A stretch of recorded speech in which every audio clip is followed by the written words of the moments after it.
Bienvenue dans notre maison d'édition, l'IA. Découvrez gratuitement des livres audio en français. Pour ne pas manquer nos prochaines vidéos, abonnez-vous à notre chaîne. L'évolution créatrice, par Henri Bergson, lu par Julia Maloney. Pour améliorer votre expérience de lecture, vous pouvez activer le sous-titrage et ajuster la vitesse de lecture. Chapitre 1, de l'évolution de la vie, mécanismes et finalités, de la durée en général. Les corps inorganisés. Les corps organisés, vieillissement et individualité. L'existence dont nous sommes le plus assurés et que nous connaissons le mieux est incontestablement la nôtre, car de tous les autres objets nous avons des notions qu'on pourra juger extérieures et superficielles, tandis que nous nous percevons nous-mêmes intérieurement, profondément. Que constatons-nous alors? Quel est, dans ce cas privilégié, le sens précis du mot « exister ». Rappelons ici, en 2 mots, les conclusions d'un travail antérieur. Je constate d'abord que je passe d'état en état. J'ai chaud ou j'ai froid, je suis gai ou je suis triste, je travaille ou je ne fais rien, je regarde ce qui m'entoure ou je pense à autre chose. Sensation, sentiment, volition, représentation, voilà les modifications entre lesquelles mon existence se partage et qui la colorent tour à tour. Je change donc sans cesse. Mais ce n'est pas assez dire. Le changement est bien plus radical qu'on ne le croirait d'abord. Je parle en effet de chacun de mes états comme s'ils formaient un bloc. Je dis bien que je change, mais le changement m'a l'air de résider dans le passage d'un état à l'état suivant. De chaque état, pris à part, j'aime à croire qu'il reste ce qu'il est pendant tout le temps qu'il se produit. Pourtant, un léger effort d'attention me révélerait qu'il n'y a pas d'affection, pas de représentation, pas de volition qui ne se modifie à tout moment. Si un état d'âme cessait de varier, sa durée cesserait de couler. Prenons le plus stable des états internes, la perception visuelle d'un objet extérieur immobile. L'objet a beau rester le même, j'ai beau le regarder du même côté, sous le même angle, au même jour. La vision que j'ai n'en diffère pas moins de celle que je viens d'avoir, quand ce ne serait que parce qu'elle a vieilli d'un instant. Ma mémoire est là, qui pousse quelque chose de se passer dans ce présent, mon état d'âme, en avançant sur la route du temps, s'enfle continuellement de la durée qu'il ramasse. Il fait, pour ainsi dire, boule de neige avec lui-même. À plus forte raison en est-il ainsi des états plus profondément intérieurs, sensations, affections, désirs, etc., qui ne correspondent pas, comme une simple perception visuelle, à un objet extérieur invariable. Mais il est commode de ne pas faire attention à ce changement ininterrompu, et de ne le remarquer que lorsqu'il devient assez gros pour imprimer au corps une nouvelle attitude, à l'attention une direction nouvelle. À ce moment précis on trouve qu'on a changé d'état. La vérité est qu'on change sans cesse, et que l'état lui-même est déjà du changement. C'est dire qu'il n'y a pas de différence essentielle entre passer d'un état à un autre et persister dans le même état. Si l'état qui reste le même est plus varié qu'on ne le croit, inversement le passage d'un état à un autre ressemble plus qu'on ne se l'imagine à un même état qui se prolonge. La transition est continue. Mais, précisément parce que nous fermons les yeux sur l'incessante variation de chaque état psychologique, nous sommes obligés, quand la variation est devenue si considérable qu'elle s'impose à notre attention, de parier comme si un nouvel état s'était juxtaposé au précédent. De celui-ci nous supposons qu'il demeure invariable à son tour, et ainsi de suite indéfiniment. L'apparente discontinuité de la vie psychologique tient donc à ce que notre attention se fixe sur elle par une série d'actes discontinus, où il n'y a qu'une pente douce, nous croyons apercevoir, en suivant la ligne brisée de nos actes d'attention, les marches d'un escalier. Il est vrai que notre vie psychologique est pleine d'imprévus. 1000 incidents surgissent, qui semblent trancher sur ce qui les précède, ne point se rattacher à ce qui les suit. Mais la discontinuité de leurs apparitions se détache sur la continuité d'un fond où ils se dessinent et auquel ils doivent les intervalles mêmes qui les séparent. Ce sont les coups de timbales qui éclatent de loin en loin dans la symphonie. Notre attention se fixe sur eux parce qu'ils l'intéressent davantage, mais chacun d'eux est porté par la masse fluide de notre existence psychologique tout entière. Chacun d'eux n'est que le point le mieux éclairé d'une zone mouvante qui comprend tout ce que nous sentons, pensons, voulons, tout ce que nous sommes enfin à un moment donné. C'est cette zone entière qui constitue, en réalité, notre état. Or, des états ainsi définis on peut dire qu'ils ne sont pas des éléments distincts. Ils se continuent les uns les autres en un écoulement sans fin. Mais, comme notre attention les a distingués et séparés artificiellement, elle est bien obligée de les réunir ensuite par un lien artificiel.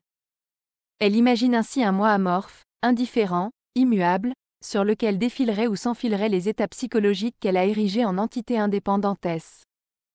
Où il y a une fluidité de nuances fuyantes qui empiètent les unes sur les autres, elle aperçoit des couleurs tranchées, et pour ainsi dire solides, qui se juxtaposent comme les pertes variées d'un collier. Force lui est de supposer alors un fil, non moins solide, qui retiendrait les perles ensemble. Mais si ce substrat incolore est sans cesse coloré par ce qui le recouvre, il est pour nous, dans son indétermination, comme s'il n'existait pas.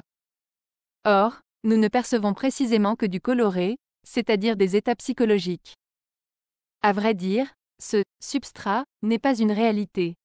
C'est, pour notre conscience, un simple signe destiné à lui rappeler sans cesse le caractère artificiel de l'opération par laquelle l'attention juxtapose un état à un état, là où il y a une continuité qui se déroule. Si notre existence se composait d'états séparés dont un moi impassible eut à faire la synthèse, il n'y aurait pas pour nous de durée. Car un moi qui ne change pas ne dure pas, et un état psychologique qui reste identique à lui-même tant qu'il n'est pas remplacé par l'état suivant ne dure pas davantage. On aura beau, dès lors, aligner ces états les uns à côté des autres sur le « moi » qui les soutient, jamais ces solides enfilés sur du solide ne feront de la durée qui coule. La vérité est qu'on obtient ainsi une imitation artificielle de la vie intérieure, un équivalent statique qui se prêtera mieux aux exigences de la logique et du langage, précisément parce qu'on en aura éliminé le temps réel. Mais quant à la vie psychologique, telle qu'elle se déroule sous les symboles qui la recouvrent, on s'aperçoit sans peine que le temps en est l'étoffe même. Il n'y a d'ailleurs pas d'étoffe plus résistante ni plus substantielle. Car notre durée n'est pas un instant qui remplace un instant. Il n'y aurait alors jamais que du présent, pas de prolongement du passé dans l'actuel, pas d'évolution, pas de durée concrète. La durée est le progrès continu du passé qui ronge l'avenir et qui gonfle en avançant. Du moment que le passé s'accroît sans cesse, indéfiniment aussi il se conserve. La mémoire, comme nous avons essayé de le prouver, n'est pas une faculté de classer des souvenirs dans un tiroir ou de les inscrire sur un registre. Il n'y a pas de registre, pas de tiroir, il n'y a même pas ici, à proprement parler, une faculté, car une faculté s'exerce par intermittence, quand elle veut ou quand elle peut, tandis que l'amoncellement du passé sur le passé se poursuit sans trêve. En réalité, le passé se conserve de lui-même, automatiquement. Tout entier, sans doute, il nous suit à tout instant. Ce que nous avons senti, pensé, voulu depuis notre première enfance est là, penché sur le présent qui va s'y joindre, pressant contre la porte de la conscience qui voudrait le laisser dehors. Le mécanisme cérébral est précisément fait pour en refouler la presque totalité dans l'inconscient et pour n'introduire dans la conscience que ce qui est de nature à éclairer la situation présente, à aider l'action qui se prépare, à donner enfin un travail utile. Tout au plus des souvenirs de luxe arrivent-ils, par la porte entrebâillée, à passer en contrebande. Ceux-là, messagers de l'inconscient, nous avertissent de ce que nous traînons derrière nous sans le savoir. Mais, lors même que nous n'en aurions pas l'idée distincte, nous sentirions vaguement que notre passé nous reste présent. Que sommes-nous, en effet? Qu'est-ce que notre caractère, sinon la condensation de l'histoire que nous avons vécue depuis notre naissance, avant notre naissance même, puisque nous apportons avec nous des dispositions prénatales? Sans doute nous ne pensons qu'avec une petite partie de notre passé, mais c'est avec notre passé tout entier, y compris notre courbure d'âme originelle, que nous désirons, voulons, agissons. Notre passé se manifeste donc intégralement à nous par sa poussée et sous forme de tendences, quoiqu'une faible part seulement en devienne représentation. De cette survivance du passé résulte l'impossibilité, pour une conscience, de traverser deux fois le même état. Les circonstances ont beau être les mêmes, ce n'est plus sur la même personne qu'elles agissent, puisqu'elles l'apprennent à un nouveau moment de son histoire. Notre personnalité, qui se bâtit à chaque instant avec de l'expérience accumulée, change sans cesse. En changeant, elle empêche un état, fût-il identique à lui-même en surface, de se répéter jamais en profondeur. C'est pourquoi notre durée est irréversible. Nous ne saurions en revivre une parcelle, car il faudrait commencer par effacer le souvenir de tout ce qui a suivi. Nous pourrions, à la rigueur, rayer ce souvenir de notre intelligence, mais non pas de notre volonté. Ainsi notre personnalité pousse, grandit, mûrit sans cesse. Chacun de ces moments est du nouveau qui s'ajoute à ce qui était auparavant. Allons plus loin. Ce n'est pas seulement du nouveau, mais de l'imprévisible. Sans doute mon état actuel s'explique par ce qui était en moi et par ce qui agissait sur moi tout à l'heure. Je n'y trouverai pas d'autres éléments en l'analysant. Mais une intelligence, même surhumaine, n'eût pu prévoir la forme simple, indivisible, qui donne à ces éléments tout abstraits leur organisation concrète. Car prévoir consiste à projeter dans l'avenir ce qu'on a perçu dans le passé, ou à se représenter pour plus tard un nouvel assemblage, dans un autre ordre, des éléments déjà perçus.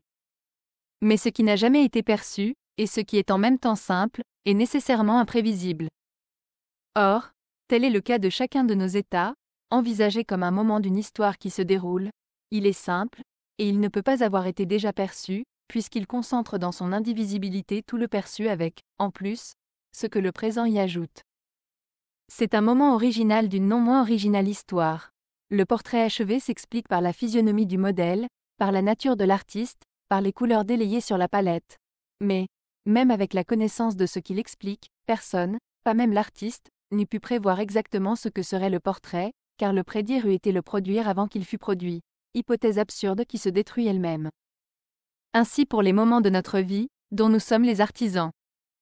Chacun d'eux est une espèce de création.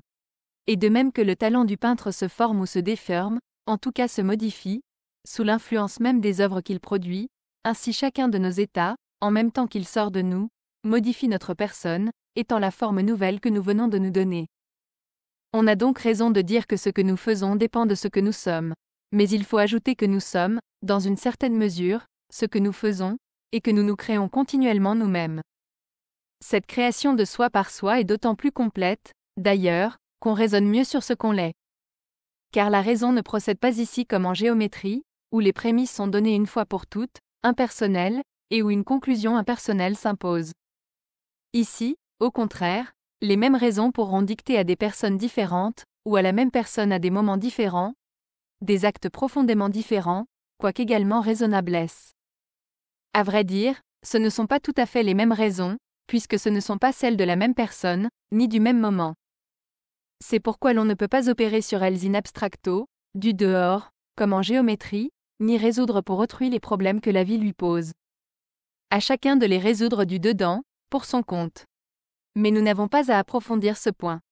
Nous cherchons seulement quel sens précis notre conscience donne au mot « exister », et nous trouvons que, pour un être conscient, exister consiste à changer, changer à se mûrir à se créer indéfiniment soi-même. En dirait-on autant de l'existence en général ?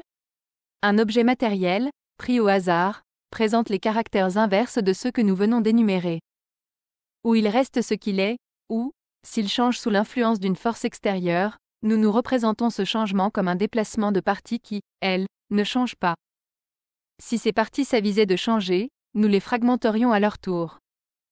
Nous descendrons ainsi jusqu'aux molécules dont les fragments sont faits, jusqu'aux atomes constitutifs des molécules, jusqu'au corpuscule générateur des atomes, jusqu'à l'apostrophe impondérable, au sein duquel le corpuscule se formerait par un simple tourbillonnement.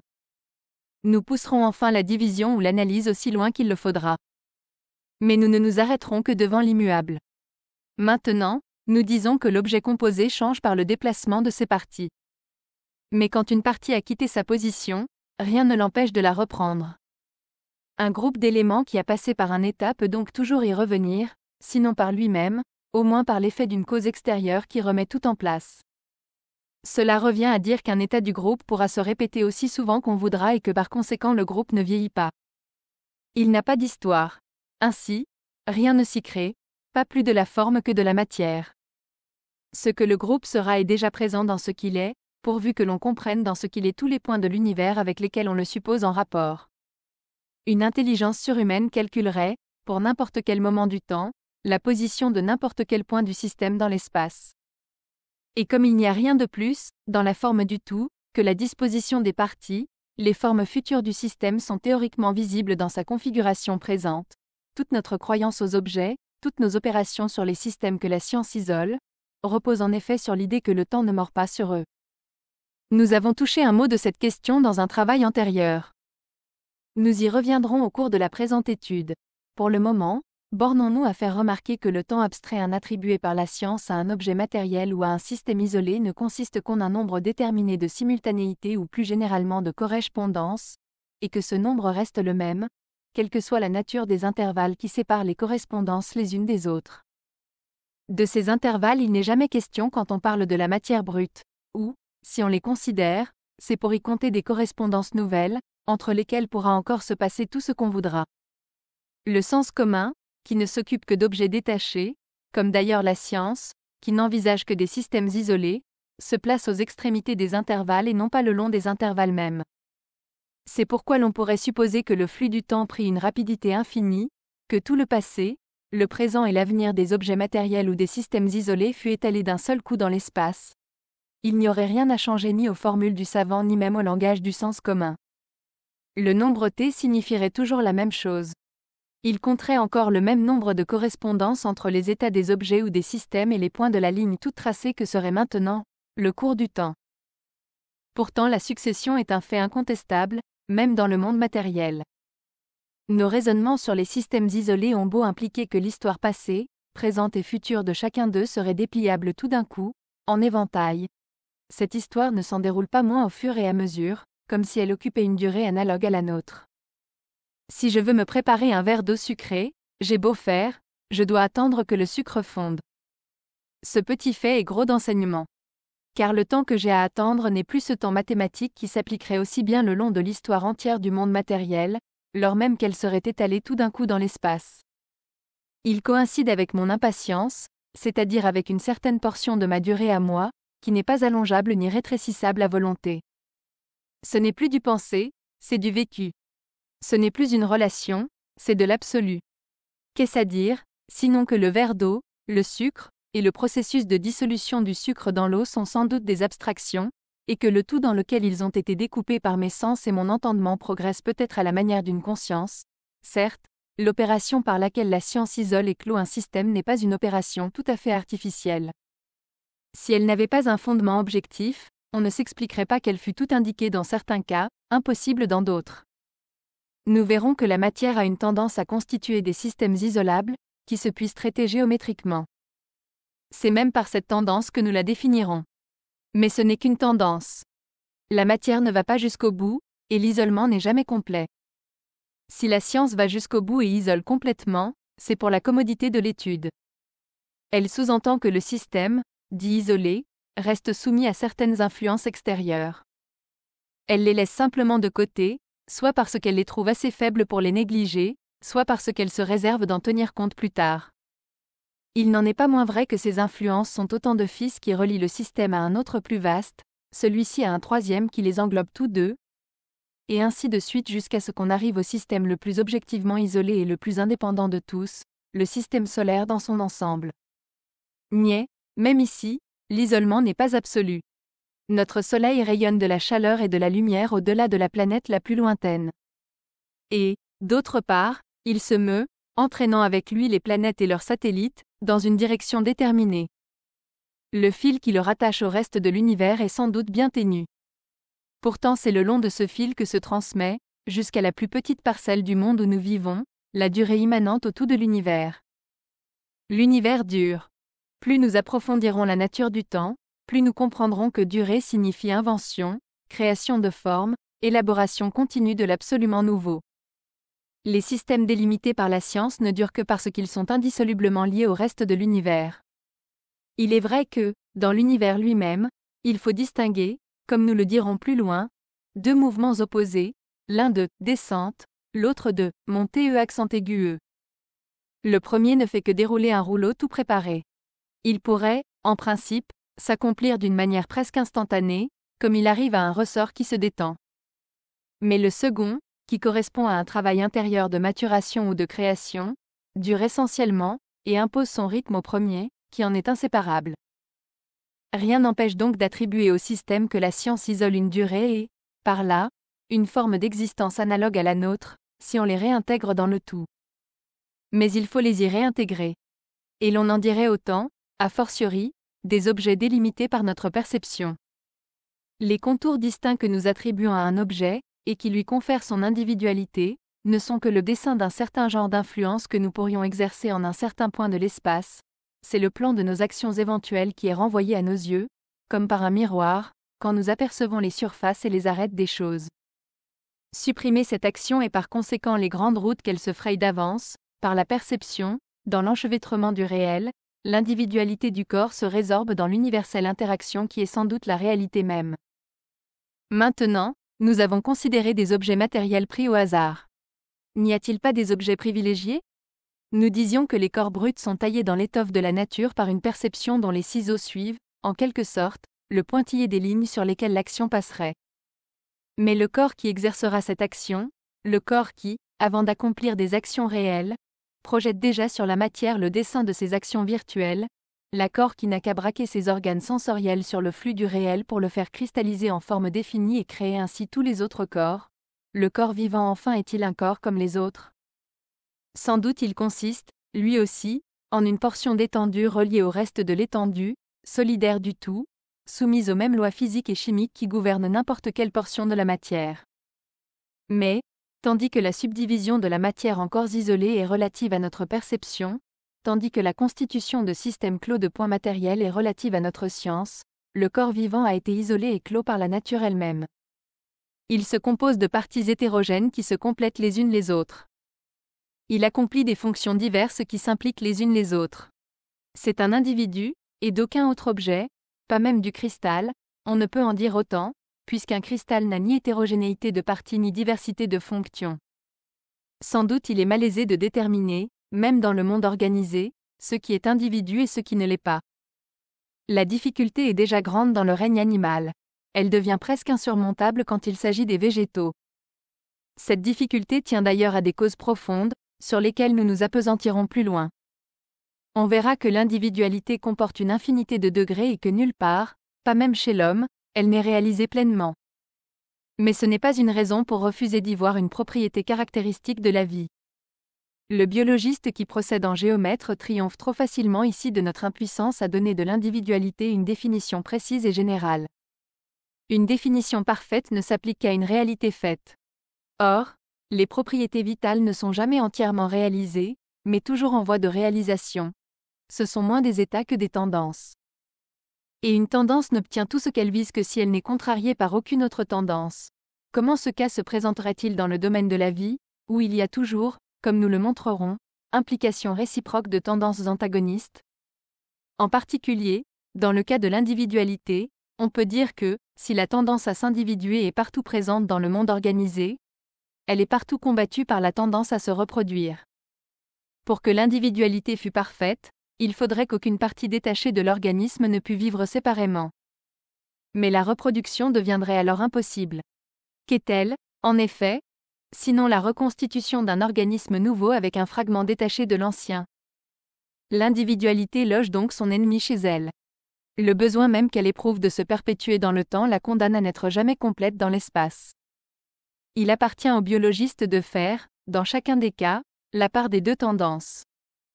C'est donc en vain qu'on lui demande une définition de l'individualité formulable une fois pour toutes, et applicable automatiquement. Mais trop souvent on raisonne sur les choses de la vie comme sur les modalités de la matière brute. Nulle part la confusion n'est aussi visible que dans les discussions sur l'individualité. On nous montre les tronçons d'un limbriculus régénérant chacun leur tête et vivant désormais comme autant d'individus indépendants, une hydre dont les morceaux deviennent autant d'hydres nouvelles, un œuf d'oursin dont les fragments développent des embryons complets. Où donc était, nous dit-on, l'individualité de l'œuf? De l'hydre ou du ver? Mais, de ce qu'il y a plusieurs individualités maintenant, il ne suit pas qu'il n'y ait pas eu une individualité unique tout à l'heure. Je reconnais que, lorsque j'ai vu plusieurs tiroirs tomber d'un meuble, je n'ai plus le droit de dire que le meuble était tout d'une pièce. Mais c'est qu'il ne peut rien y avoir de plus dans le présent de ce meuble que dans son passé, et que, s'il est fait de plusieurs pièces hétérogènes maintenant, il l'était dès sa fabrication. Plus généralement, les corps inorganisés, qui sont ceux dont nous avons besoin pour agir et sur lesquels nous avons modelé notre façon de penser, sont régis par cette loi simple: le présent ne contient rien de plus que le passé, et ce qu'on trouve dans les faits était déjà dans sa cause. Mais supposons que le corps organisé ait pour trait distinctif de croître et de se modifier sans cesse, comme en témoigne d'ailleurs l'observation la plus superficielle, il n'y aurait rien d'étonnant à ce qu'il fût un d'abord et plusieurs ensuite. La reproduction des organismes unicellulaires consiste en cela même: l'être vivant se divise en deux moitiés dont chacune est un individu complet. Il est vrai que, chez les animaux plus complexes, la nature localise dans des cellules dites sexuelles, à peu près indépendantes, le pouvoir de produire à nouveau le tout. Mais quelque chose de ce pouvoir peut rester diffus dans le reste de l'organisme, comme le prouve l'effet de régénération, et l'on conçoit que, dans certains cas privilégiés, la faculté subsiste intégralement à l'état latent et se manifeste à la première occasion. À vrai dire, pour que j'aie le droit de parler d'individualité, il n'est pas nécessaire que l'organisme ne puisse se scinder en fragments viables. Il suffit que cet organisme ait présenté une certaine systématisation de parties avant la fragmentation et que la même systématisation tende à se reproduire dans les fragments une fois détachés. Or, c'est justement ce que nous observons dans le monde organisé. Concluons donc que l'individualité n'est jamais parfaite, qu'il est souvent difficile, parfois impossible de dire ce qui est individu et ce qui ne l'est pas, mais que la vie n'en manifeste pas moins une recherche de l'individualité et qu'elle tend à constituer des systèmes naturellement isolés, naturellement clos. Par là, un être vivant se distingue de tout ce que notre perception ou notre science isole ou clôt artificiellement. On aurait donc tort de le comparer à un objet. Si nous voulions chercher dans l'inorganisé un terme de comparaison, ce n'est pas à un objet matériel déterminé, c'est bien plutôt à la totalité de l'univers matériel que nous devrions assimiler l'organisme vivant. Il est vrai que la comparaison ne servirait plus à grand cause, car un être vivant est un être observable, tandis que le tout de l'univers est construit ou reconstruit par la pensée. Du moins notre attention aurait-elle été appelée ainsi sur le caractère essentiel de l'organisation. Comme l'univers dans son ensemble, comme chaque être conscient pris à part, l'organisme qui vit est chose qui dure. Son passé se prolonge tout entier dans son présent, il demeure actuel et agissant. Comprendrait-on, autrement, qu'il traversa des phases bien réglées, qu'il changea d'âge, enfin qu'il eut une histoire? Si je considère mon corps en particulier, je trouve que, semblable à ma conscience, il se mûrit peu à peu de l'enfance à la vieillesse. Comme moi, il vieillit. Même, maturité et vieillesse ne sont, à proprement parler, que des attributs de mon corps. C'est par métaphore que je donne le même nom au changement correspondant de ma personne consciente. Maintenant, si je me transporte de haut en bas de l'échelle des êtres vivants, si je passe d'un des plus différenciés à l'un des moins différenciés, de l'organisme pluricellulaire de l'homme à l'organisme unicellulaire de l'infusoire, je retrouve, dans cette simple cellule, le même processus de vieillissement. L'infusoire s'épuise au bout d'un certain nombre de divisions, et si l'on peut, en modifiant le milieu, retarder le moment où un rajeunissement par conjugaison devient nécessaire, on ne saurait le reculer indéfiniment.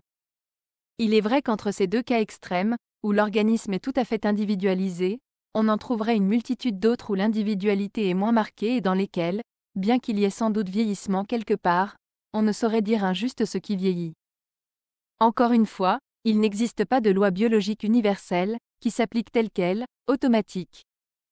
Ni, à n'importe quel vivant, il n'y a que des directions où la vie lance les espèces en général. Chaque espèce particulière, dans l'acte même par lequel elle se constitue, affirme son indépendance, suit son caprice, dévie plus ou moins de la ligne, parfois même remonte la pente et semble tourner le dos à la direction originelle. On n'aura pas de peine à nous montrer qu'un arbre ne vieillit pas, puisque ses rameaux terminaux sont toujours aussi jeunes, toujours aussi capables d'engendrer, par bouture, des arbres nouveaux. Mais dans un pareil organisme, qui est d'ailleurs une société plutôt qu'un individu, quelque chose vieillit, quand ce ne serait que les feuilles et l'intérieur du tronc. Et chaque cellule, considérée à part, évolue d'une manière déterminée.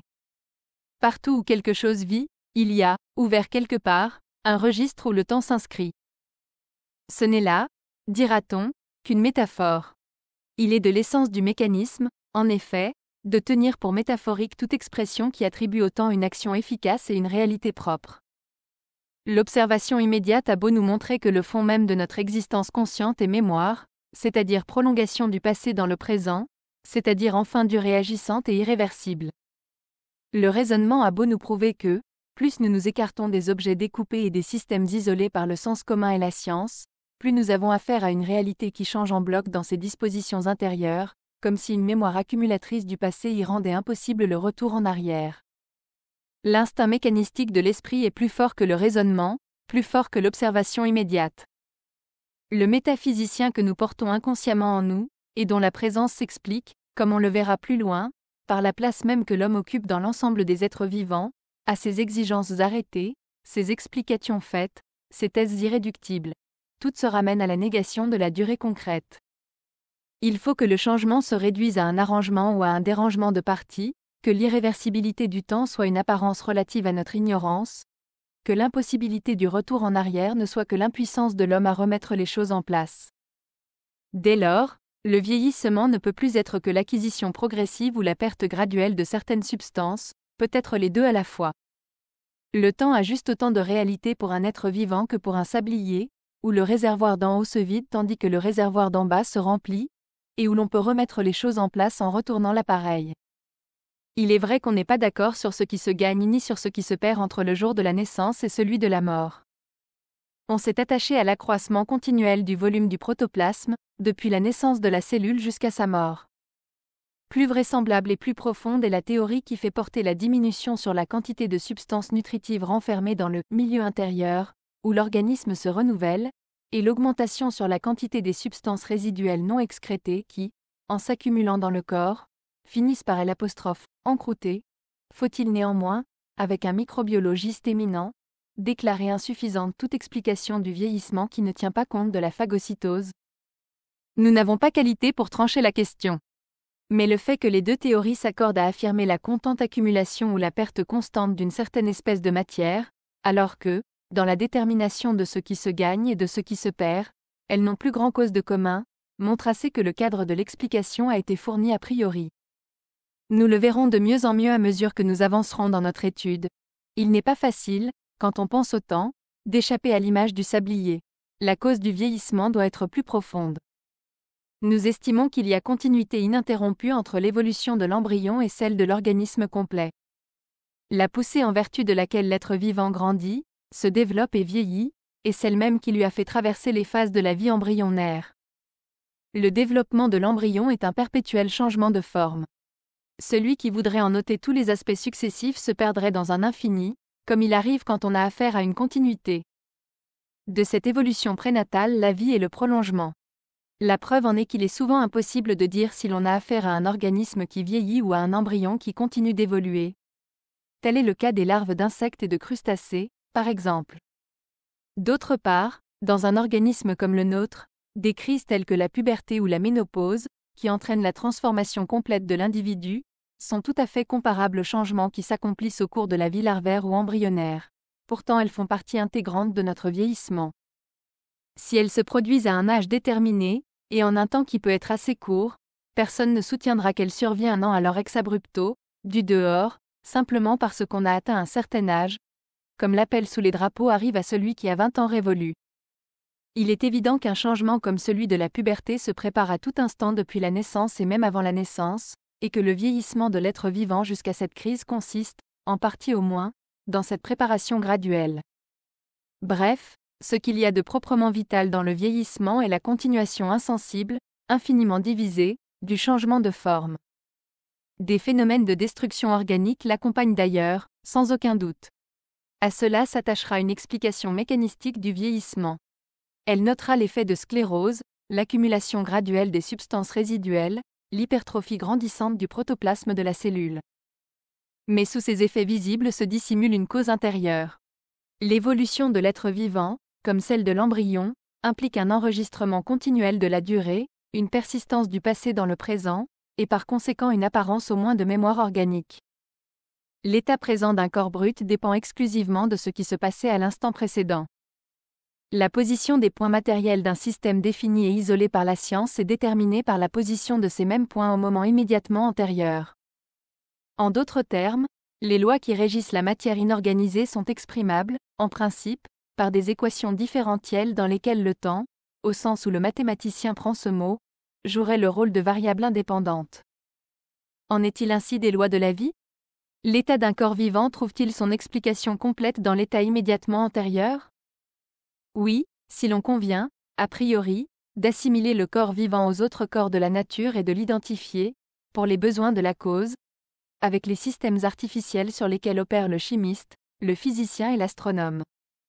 Mais en astronomie, en physique et en chimie, la proposition a un sens bien déterminé.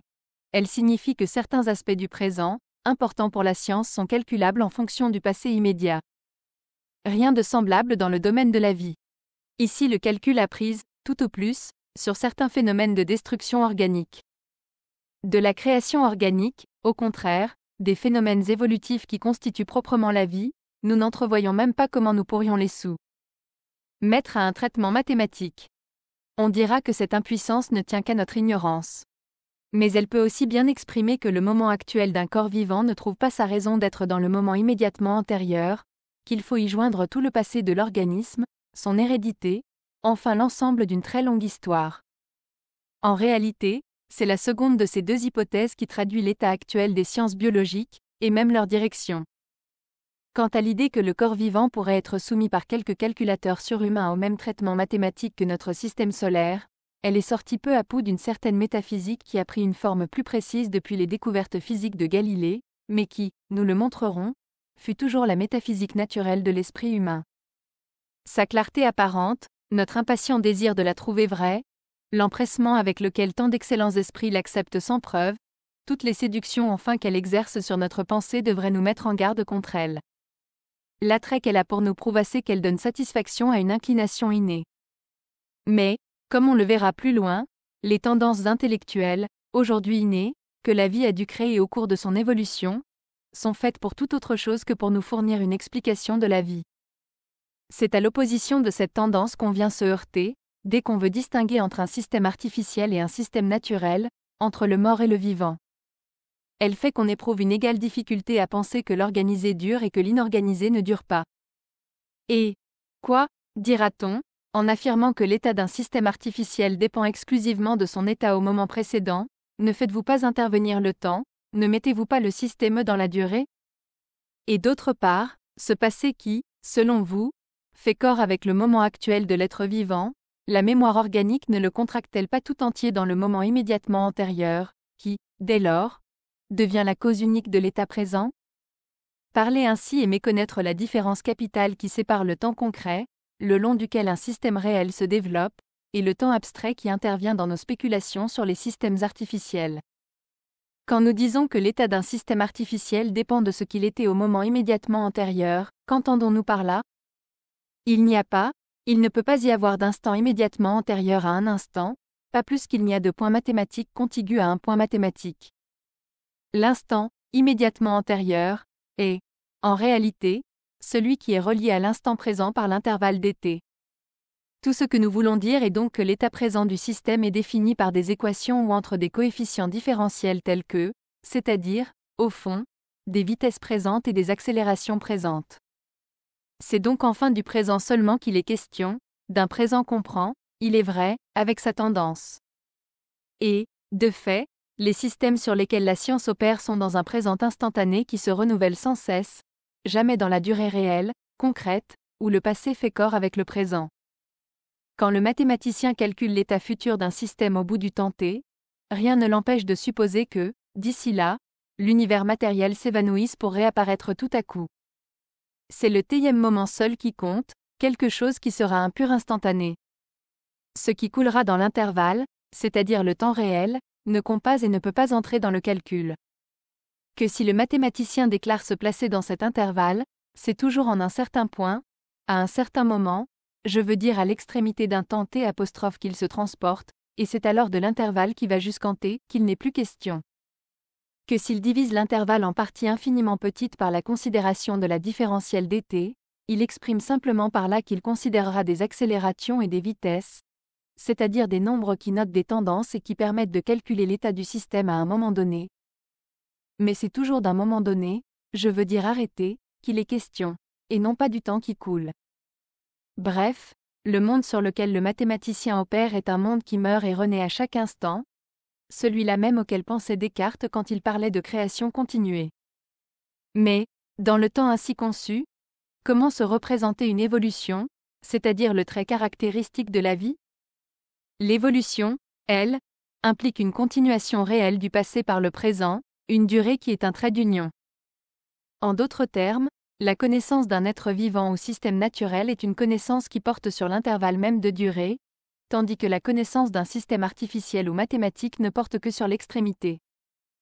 Continuité de changement, conservation du passé dans le présent, durée vraie, l'être vivant semble donc bien partager ses attributs avec la conscience. Peut-on aller plus loin, et dire que la vie est invention comme l'activité consciente, création incessante comme elle? du transformisme et des manières de l'interpréter. Le mécanisme radical, biologie et physico-chimie. Le finalisme radical, biologie et philosophie. Il n'entre pas dans notre dessein d'énumérer ici les preuves du transformisme. Nous voulons seulement expliquer en 2 mots pourquoi nous l'accepterons, dans le présent travail, comme une traduction suffisamment exacte et précise des faits connus. L'idée du transformisme est déjà en germe dans la classification naturelle des êtres organisés. Le naturaliste rapproche en effet les uns des autres les organismes qui se ressemblent, puis divise le groupe en sous-groupes à l'intérieur desquels la ressemblance est plus grande encore, et ainsi de suite. Tout le long de l'opération, les caractères du groupe apparaissant comme des thèmes généraux sur lesquels chacun des sous-groupes exécuterait ses variations particulières. Or, telle est précisément la relation que nous trouvons, dans le monde animal et dans le monde végétal, entre ce qui engendre et ce qui est engendré, sur le canevas que l'ancêtre trans met à ses descendants, et que ceux-ci possèdent en commun, chacun met sa broderie originale. Il est vrai que les différences entre le descendant et l'ascendant sont légères, et qu'on peut se demander si une même matière vivante présente assez de plasticité pour revêtir successivement des formes aussi différentes que celles d'un poisson, d'un reptile et d'un oiseau. Mais, à cette question, l'observation répond d'une manière péremptoire. Elle nous montre que, jusqu'à une certaine période de son développement, l'embryon de l'oiseau se distinguait à peine de celui du reptile, et que l'individu développe à travers la vie embryonnaire en général une série de transformations comparables à celles par lesquelles on passerait, d'après l'évolutionnisme, d'une espèce à une autre espèce. Une seule cellule, obtenue par la combinaison des 2 cellules mâles et femelles, accomplit ce travail en se divisant. Tous les jours, sous nos yeux, les formes les plus hautes de la vie sortent d'une forme très élémentaire. L'expérience établit donc que le plus complexe a pu sortir du plus simple par voie d'évolution. Maintenant, en est-il sorti effectivement ? La paléontologie, malgré l'insuffisance de ses documents, nous invite à le croire, car là où elle retrouve avec quelque précision l'ordre de succession des espèces, cet ordre est justement celui que des considérations tirées de l'embryogénie et de l'anatomie comparée auraient fait supposer, et chaque nouvelle découverte paléontologique apporte au transformisme une nouvelle confirmation. Ainsi, la preuve tirée de l'observation pure et simple va toujours se renforçant, Tan dit que, d'autre part, l'expérimentation écarte les objections une à une, c'est ainsi que les curieuses expériences de H. De Vries, par exemple, en montrant que des variations importantes peuvent se produire brusquement et se transmettre régulièrement, font tomber quelques-unes des plus grosses difficultés que la thèse soulevait. Elles nous permettent d'abréger beaucoup le temps que l'évolution biologique paraissait réclamer. Elles nous rendent aussi moins exigeants vis-à-vis de la paléontologie. De sorte qu'en résumé, l'hypothèse transformiste apparaît de plus en plus comme une expression au moins approximative de la vérité. Elle n'est pas démontrable rigoureusement, mais, au-dessous de la certitude que donne la démonstration théorique ou expérimentale, il y a cette probabilité indéfiniment croissante qui supplée l'évidence et qui y tend comme à sa limite. Tel est le genre de probabilité que le transformisme présente. Admettons pourtant que le transformisme soit convaincu d'erreur. Supposons qu'on arrive à établir, par inférence ou par expérience, que les espèces sont nées par un processus discontinu, dont nous n'avons aujourd'hui aucune idée. La doctrine serait-elle atteinte dans ce qu'elle a de plus intéressant et, pour nous, de plus important ? La classification subsisterait sans doute dans ces grandes lignes. Les données actuelles de l'embryologie subsisteraient également. La correspondance subsisterait entre l'embryogénie comparée et l'anatomie comparée. Dès lors, la biologie pourrait et devrait continuer à établir entre les formes vivantes les mêmes relations que suppose aujourd'hui le transformisme, la même parenté. Il s'agirait, il est vrai, d'une parenté idéale et non plus d'une filiation matérielle. Mais, comme les données actuelles de la paléontologie subsisteraient aussi, force serait bien d'admettre encore que c'est successivement, et non pas simultanément, que sont apparues les formes entre lesquelles une parenté idéale se révèle. Or la théorie évolutionniste, dans ce qu'elle a d'important aux yeux du philosophe, n'en demande pas davantage.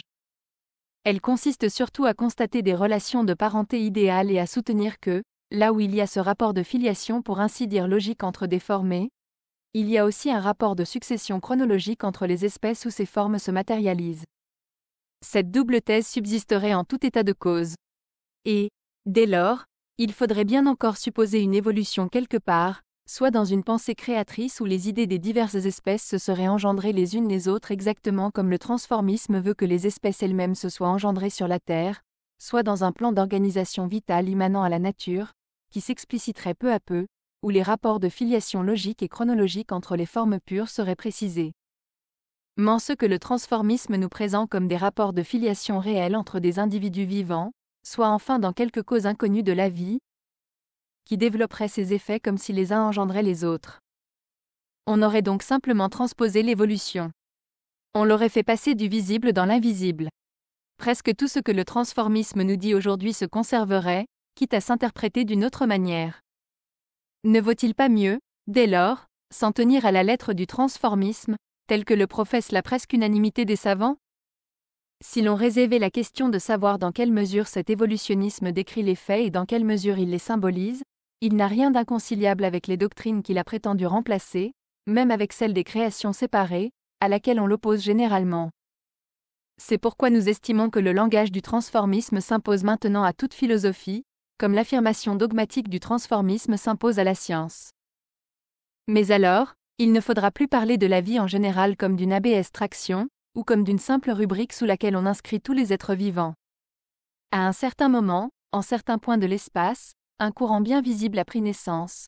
Ce courant de vie, traversant les corps qu'il a organisés tour à tour, passant de génération en génération, s'est divisé entre les espèces et éparpillé entre les individus sans rien perdre de sa force, s'intensifiant plutôt à mesure qu'il avançait.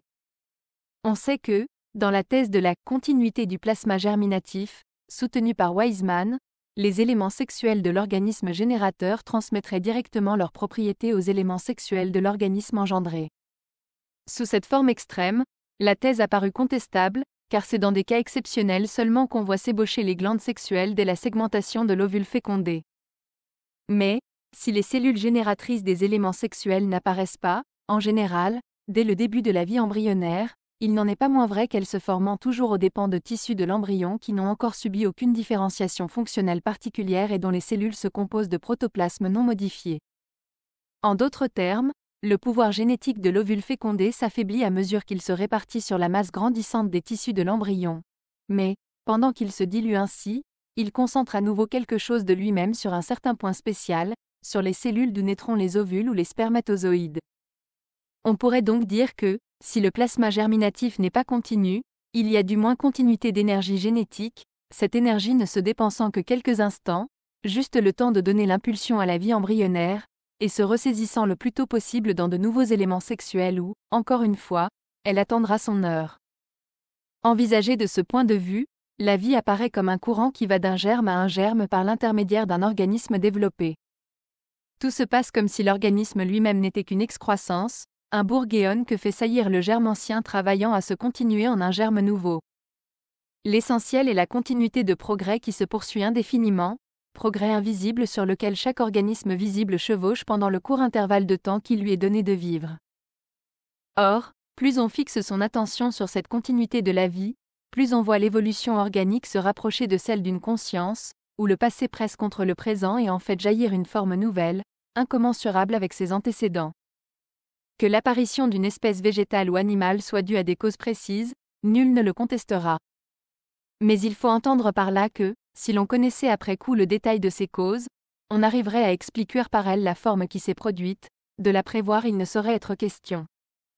Dira-t-on qu'on pourrait la prévoir si l'on connaissait, dans tous leurs détails, les conditions où elle se produira? Mais ces conditions font corps avec elle et ne font même qu'un avec elle, étant caractéristiques du moment où la vie se trouve alors de son histoire. Comment supposer connue par avance une situation qui est unique en son genre? Qui ne s'est pas encore produite et ne se reproduira jamais? On ne prévoit de l'avenir que ce qui ressemble au passé ou ce qui est recomposable avec des éléments semblables à ceux du passé.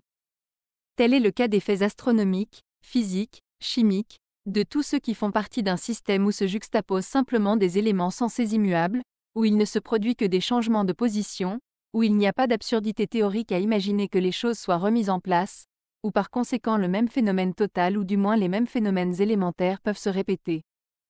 Mais d'une situation originale, qui communique quelque chose de son originalité à ces éléments, c'est-à-dire aux vues partielles qu'on prend sur elle, comment pourrait-on se la figurer donnée avant qu'elle se produise? Tout ce qu'on peut dire est qu'elle s'explique, une fois produite, par les éléments que l'analyse y découvre. Mais ce qui est vrai de la production d'une nouvelle espèce l'est aussi de celle d'un nouvel individu, et plus généralement de n'importe quel moment de n'importe quelle forme vivante. Car, s'il faut que la variation ait atteint une certaine importance et une certaine généralité pour qu'elle donne naissance à une espèce nouvelle, elle se produit à tout moment, continue, insensible, dans chaque être vivant. Et les mutations brusques elles-mêmes, dont on nous parle aujourd'hui, ne sont évidemment possibles que si un travail d'incubation, ou mieux de maturation, s'est accompli à travers une série de générations qui paraissent et ne pas changer. En ce sens, on pourrait dire de la vie, comme de la conscience, qu'à chaque instant elle crée quelque chose. Mais contre cette idée de l'originalité et de l'imprévisibilité absolue des formes, toute notre intelligence s'insurge. Notre intelligence, telle que l'évolution de la vie l'a modelée, a pour fonction essentielle d'éclairer notre conduite, de préparer notre action sur les choses, de prévoir, pour une situation donnée, les événements favorables ou défavorables qui pourront s'ensuivre. Elle isole donc instinctivement, dans une situation, ce qui ressemble au déjà connu. Elle cherche le même, afin de pouvoir appliquer son principe que le même produit le même. En cela consiste la prévision de l'avenir par le sens commun. La science porte cette opération au plus haut degré possible d'exactitude et de précision, mais elle n'en altère pas le caractère essentiel. Comme la connaissance est usuelle, la science ne retient des choses que l'aspect répétition. Si le tout est original, elle s'arrange pour l'analyser en éléments ou en aspects qui soient à peu près la reproduction du passé. Elle ne peut opérer que sur ce qui est censé se répéter, c'est-à-dire sur ce qui est soustrait, par hypothèse, à l'action de la durée. Ce qu'il y a d'irréductible et d'irréversible dans les moments succes et SIFS d'une histoire lui échappe. Il faut, pour se représenter cette irréductibilité et cette irréversibilité, rompre avec des habitudes scientifiques qui répondent aux exigences fondamentales de la pensée, faire violence à l'esprit, remonter la pente naturelle de l'intelligence. Mais là est précisément le rôle de la philosophie. C'est pourquoi la vie a beau évoluer sous nos yeux comme une création continue d'imprévisibles formes. Toujours l'idée subsiste que forme, imprévisibilité et continuité sont de pures apparences, où se reflète autant d'ignorance. Ce qui se présente au sens comme une histoire continue se décomposerait, nous dira-t-on, en états successifs. Ce qui vous donne l'impression d'un état original se résout, à l'analyse, en faits élémentaires dont chacun est la répétition d'un fait connu. Ce que vous appelez une forme imprévisible n'est qu'un arrangement nouveau d'éléments anciens. Les causes élémentaires dont l'ensemble a déterminé cet arrangement sont elles-mêmes des causes anciennesses qui se répètent en adoptant un ordre nouveau. La connaissance des éléments et des causes élémentaires eût permis de dessiner par avance la forme vivante qui en est la somme et le résultat. Après avoir résolu l'aspect biologique des phénomènes en facteurs physico-chimiques, nous sauterons, au besoin, par-dessus la physique et la chimie elle-même. Nous irons des massés aux molécules, des molécules aux atomes, des atomes aux corpuscules. Il faudra bien que nous arrivions enfin à quelque chose qui se puisse traiter comme une espèce de système solaire, astronomiquement. Si vous le niez, vous contestez le principe même du mécanisme scientifique, et vous déclarez arbitrairement que la matière vivante n'est pas faite des mêmes éléments que l'autre. Nous répondrons que nous ne contestons pas l'identité fondamentale de la matière brute et de la matière organisée. L'unique question est de savoir si les systèmes naturels que nous appelons des êtres vivants doivent être assimilés aux systèmes artificiels que la science découpe dans la matière brute, ou s'ils ne devraient pas plutôt être comparés à ce système naturel qu'est le tout de l'univers. Que la vie soit une espèce de mécanisme, je le veux bien. Mais est-ce le mécanisme des parties artificiellement isolables dans le tout de l'univers, ou celui du tout réel ? Le tout réel pourrait bien être, disions-nous, une continuité indivisible. Les systèmes que nous y découpons n'en seraient point alors, à proprement parler, des parties. Ce seraient des vues partielles prises sur le tout. Et, avec ces vues partielles mises bout à bout, vous n'obtiendrez même pas un commencement de recomposition de l'ensemble, pas plus qu'en multipliant les photographies d'un objet, sous 1000 aspects divers, vous n'en reproduirez la matérialité. Ainsi pour la vie et pour les phénomènes physico-chimiques en lesquels on prétendrait la résoudre. L'analyse découvrira sans doute dans les processus de création organique un nombre croissant de phénomènes physico-chimiques. Et c'est à quoi s'en tiendront les chimistes et les physiciens. Mais il ne suit pas de là que la chimie et la physique doivent nous donner la clé de la vie. Un élément très petit d'une courbe est presque une ligne droite.